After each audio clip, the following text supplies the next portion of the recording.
दो जिस्म एक जान। अब आगे। अनाया की बात सुन अनिरुद्ध बस उसे देखे जा रहा था। अनाया ने उसके हाथ को छोड़ते हुए कहा, कहीं ऐसा ना हो आपका ये जुनून और पागलपन से आपको सिर्फ पछतावे के सिवा कुछ न मिले। अब भी वक्त है, छोड़ दीजिए। और ये कह अनाया वहाँ से जाने के लिए जैसे ही अपने कदम बढ़ाए, अनिरुद्ध ने अनाया का हाथ पकड़ लिया और कहा, अगर छोड़ना होता तो तुम्हारे पीछे नहीं आता, तुमसे यूं माफ़ी नहीं मांगता। मेरा पागलपन, मेरी सनक तुम हो, तुम्हें कैसे छोड़ दूँ। जिस दिन तुम्हें छोड़ दूंगा समझ लेना जिंदगी जीना छोड़ दी मैंने। ये बोल अनिरुद्ध उसके सामने आया और कहा, बाबू तुम मेरा सब कुछ हो, हमने गलती की है, तुम जो सज़ा दोगी हमें मंजूर है, लेकिन ऐसे चुप मत रहो। अनाया के दिल के पास अपनी उंगली रख कर कहा, ये बहुत दर्द हो रहा है, तुम्हारा खामोश रहना मुझे खंजर की तरह चुभ रहा है। अनाया पीछे हुई और वहाँ से चली गई। अनिरुद्ध ने चिल्लाते हुए कहा, अनाया क्यों भाग रही हो मुझसे।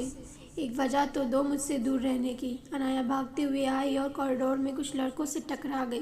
तभी वो लड़के अनाया को देख हंसने लगे और उसके साथ मिसबिहेव करने लगे।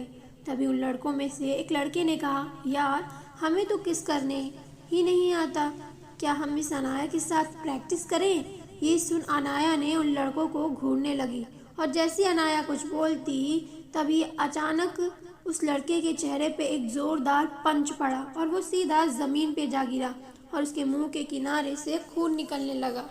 बाकी लड़के जैसे ही आगे बढ़े, सामने खड़े लड़के को देख पीछे हट गए। ये लड़का कोई और नहीं अनिरुद्ध था और अनिरुद्ध उस लड़के को जमीन से उठा पागलों की तरह मारने लगा और गुस्से में चिल्लाते हुए कहा, तेरी हिम्मत कैसे हुई मेरी अनाया पे अपनी गंदी नज़र डालने की, तूने उसके बारे में सोचा भी कैसे।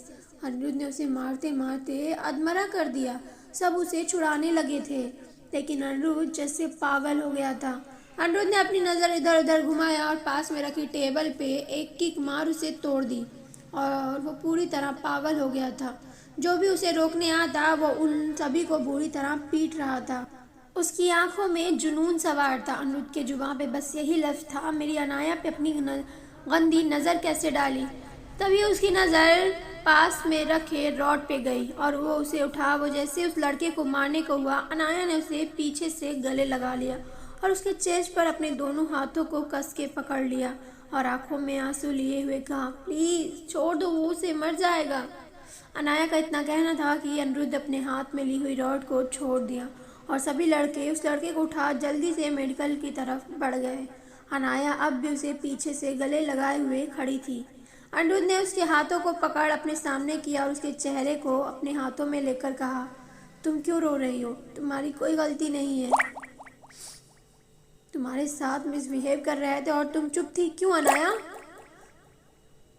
बोलो अनाया, जो जवाब तुम मुझे देती हो उन्हें क्यों नहीं दिया। अनाया की आंखों से लगातार आंसू बह रहे थे। अनिरुद्ध ने सख्त लहजे में अनाया से कहा, बंद करो रोना, तुम्हें कमज़ोर नहीं देखना चाहता मैं, कमज़ोर नहीं हो तुम, समझ आया। अनाया ने अपने चेहरे को उठा अनिरुद्ध को देखते हुए कहा, अगर वो मर जाता तो। अनिरुद्ध का चेहरा गुस्से से लाल था, उसकी आंखें ज्वालामुखी तरह लाल थी। उसने गुस्से में अनाया को अपने करीब करते हुए कहा, मर जाता वो तो मर जाता, मेरी अनाया पे गंदी नज़र डालने वाले को जीने का कोई हक भी नहीं। अनाया आंखों में आंसू लिए हुए कहा, हमें उस लड़के से ज़्यादा आपके जुनून से, इस सनक से डर लग रहा है। अगर आज हम ना रोकते तो आप उसे मार देते। अनिरुद्ध ने अनाया को दूर करते हुए कहा, हाँ मार देता उसे के अलावा कोई और भी तुम पर गंदी नज़र डालेगा तो मैं उसे मार दूंगा। अनाया ने गुस्से में चिल्लाते हुए कहा, क्यों मारेंगे आप उसे, बताइए क्यों मारेंगे आप उस इंसान को जो हमें बुरी नज़र से देखेगा, बताइए ना। अनिरुद्ध ने उसे अपने करीब करते हुए उसके बाजुओं को पकड़ के बोला, क्योंकि प्यार करता हूँ मैं तुमसे, damn it, I love you, बेइंतहा प्यार करता हूँ मैं तुमसे, मेरी ज़िंदगी मेरी धड़कन हो तुम। पहली ऐसी लड़की थी जिसने अनिरुद्ध सिंह ओबरॉय को धमकी दी थी, उसे पूरे क्लास के सामने थप्पड़ मारा था, उसकी मनमर्जी को मुंह तोड़ जवाब दिया था। प्यार हो गया है तुमसे, दिल हार बैठा हूँ मैं, तुम सुकून हो मेरा और जुनून भी। अनिरुद्ध की बातें सुन अनाया अंदर से हिल गई। उसका दिल बहुत खुश था लेकिन दिमाग उसे इस बात की इजाज़त नहीं दे रहा था। अनिरुद्ध की बातों से अगर اسے کہیں سکون مل رہا تھا تو کہیں بے چینی بڑھ رہی تھی۔ تبھی عنایا کا فون رنگ ہوا۔ اس نے اپنی اسکرٹ سے فون نکالا اور اس فون پہ فلیش ہو رہے نام کو دیکھ اس کے ایکسپریشن ایک پل میں بدل گئے۔ اپنے آپ کو انرودھ سے دور کر دیا اور کہا، ہمیں گھر جانا ہے پلیز۔ انرودھ نے عنایا کا ہاتھ پکڑ اسے کہا، تمہاری شرٹ میں خون لگا ہے، خراب ہو گئی ہے، ایسے جاؤ گی گھر؟ کلاس میں جاؤ، میں ابھی آتا ہوں۔ انرودھ نے اسے چھوڑ دیا اور عنایا چپ چاپ وہاں سے چلی گئی۔ آج انرودھ بہت خوش تھا کیونکہ آج اس نے اپنے اندر چل رہے طوفان کو ختم کر دیا تھا۔ آج اس نے اپنے جذباتوں کو پہچان لیا تھا کہ وہ عنایا سے پیار کرتا ہے۔ اس کے چہرے پہ ایک جنگ جیتنے والی خوشی تھی، آنکھوں میں چمک، چہرے پہ سکون تھا۔ انرودھ عنایا کے جاتے ہوئے دیکھ کے کہا، آج تم جا رہی ہو لیکن ایک دن تمہیں بھی میں یہ احساس دلا کے رہوں گا کہ میرے علاوہ تمہیں کوئی اتنا پیار نہیں کر سکتا جتنا میں تم سے کرتا ہوں۔ آج تم جتنا دور بھاگ رہی ہو، آنے والے وقت میں تم اتنے میرے قریب آؤ گی۔ آئی love you John. Class room. Inaya جلدی جلدی اپنا بیگ پیک کر رہی تھی، تبھی وہاں امے آیا اور ہنستے ہوئے کہا، کیا بات ہے مس عنایا، آپ تو بڑی اوپن مائنڈڈ نکلی، آتے ہی اس کالج کے فیمس بوائے کو اپنا دیوانہ بنا لیا۔ یہ سن عنایا امے کے قریب آئی اور ڈیول اسمائل چہرے پہ لیے ہوئے کہا، لگتا ہے بھول گئے آپ، ایک اور کک چاہیے آپ کو؟ یہ بول عنایا نے اس کے پیروں پہ اپنے پیر کا دبا دیا۔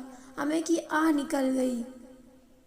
عنایا اس کے تھوڑے قریب گئی اور کہا، ہم سے مت الجھیے ورنہ چلنے لائق نہیں چھوڑیں گے، اور اپنے گندے ارادوں کو فل سٹاپ لگا دیجیے۔ یہ بول عنایا اپنا بیگ لے وہاں سے چلی گئی۔ اب بس بہت ہوا مس عنایا، اب آپ کو آپ کی حرکت کا جواب دینا پڑے گا۔